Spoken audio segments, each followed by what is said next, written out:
Hello and welcome back to my channel. If you're a subby, if you're new here, I guess just welcome to my channel. Today should be a pretty short video. I really just want to talk about why I stretch my reties so long and what some of the benefits of doing that are. Also, I wanted to talk about whether this is a good option for you, because it is not a good option for everyone who has microlocks. First and foremost, it has been 9.5 weeks since my last reties. It's currently Wednesday when I'm filming this. On Friday or Saturday, I'll be officially 10 weeks post my last retie. And for a lot of people, they like to retie every 4 to 6 weeks, and 8 weeks is usually stretching it. But here I am every 10 to 12 weeks. The first benefit of stretching the time in between your retightenings would be reduced tension on your scalp. When I retighten, I like the really neat, clean part look, which means that my bases tend to be pretty tight when they are retightened. Like, I retighten them close to the scalp, and there's tension in that. Even though it doesn't really hurt my head doesn't get sore like it did when I used to get braids and stuff like that, they're still pulling on the actual hairs. And the method that you use for interlocking, where you're like kind of crocheting your hair in different directions, that whole process is very harsh on your hair. So I like to reduce the amount of tension that I put on my hair, especially my edges. My edges right now are the thickest they've ever been. I'm gonna show you.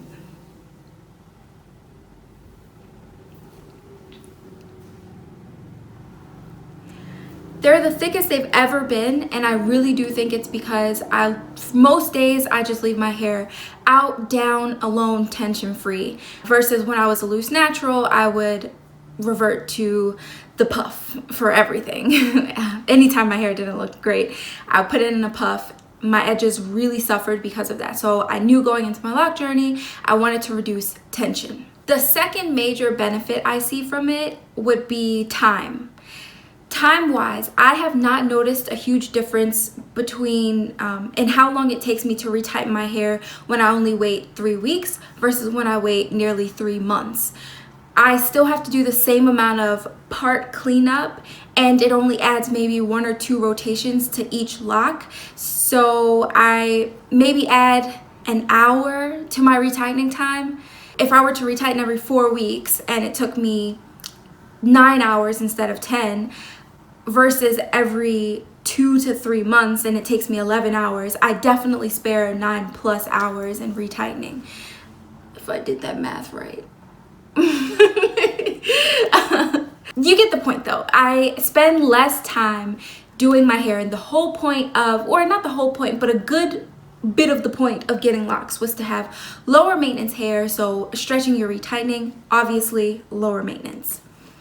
Another reason I stretch my retightenings is because I actually really enjoy the thick roots look. The look where you don't necessarily have to see my parts. I really enjoy that. Even though there's more shrinkage involved in it, it gives your hair like this really thick appeal to it, and I think it's beautiful. That's just like a personal preference. It's obviously not across the board where everyone's thick roots suit them better. I just think it personally looks better on me. I think that's really it for the major benefits that I have for stretching your retightenings. Now moving into whether it's a good option for you. I briefly mentioned this in my interlocking video if you saw it, but how your hair grows really matters with this type of decision. I mentioned that if your hair grows with your locks, then this might be a good option for you. But if it grows away from your locks, then this is definitely not a good option for you. And I'm going to show you guys like what my parts are looking like and how my new growth is growing into my hair to demonstrate this. I was talking about it after I freshly interlocked my hair, so you couldn't really see. But what I mean is basically, let's see if I can get a close up here.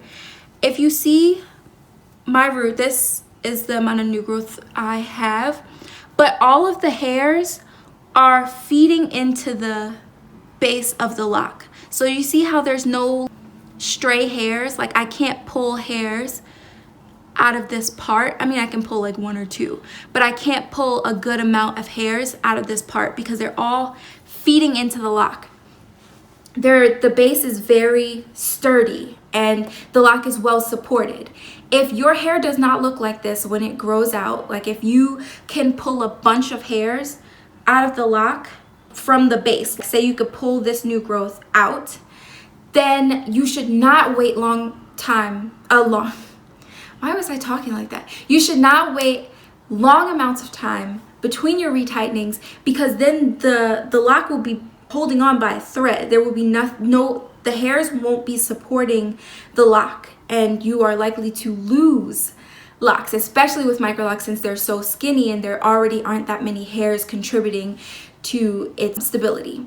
Also, if you are not interested in popping your locks after washing your hair, do not stretch your retightenings. You're going to want to get your retightenings done every 4 to 6 weeks.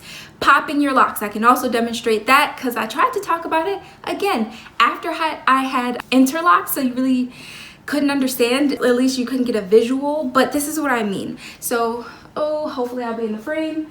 I just go in and I literally will take 2 locks that are close to each other, and I'll pull them apart to make sure they are separated. And I trace my finger along the actual part to make sure that it's actually separated.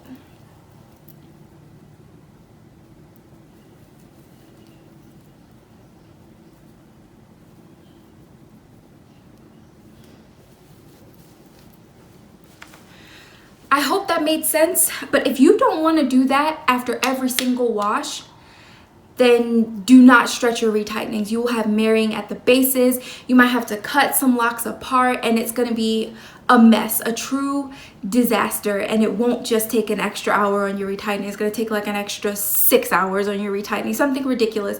If your bases marry, it's a really bad situation. I can't stress it enough. So every time your hair gets like really, really wet, not just, oh, you sprayed it in the morning, now you have to pop your locks. That's no. But every time you wash your hair, you're going to have to go in and just like rake through and find which bases are kind of merging together and then separate them. And you don't have to yank super hard. You want to be gentle with everything you do to your hair.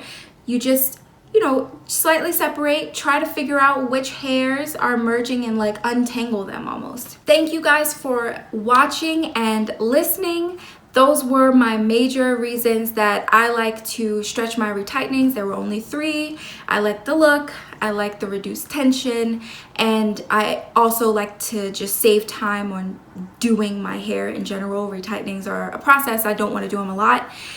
And I said basically, if your hair grows away from your lock, or if you don't feel like popping your locks after each wash, do not wait long periods of time between retightenings, because I do not want you in my inbox talking about, oh, I waited 3 months to interlock and now I've lost 5 locks and my retightening is going horribly. Like, do not blame that on me. I'm telling you, there's still a bit of maintenance involved, and making sure your roots stay separated, they stay neat, and your locks stay supported. Let me know if you have any questions on what I just talked about in the comment section below.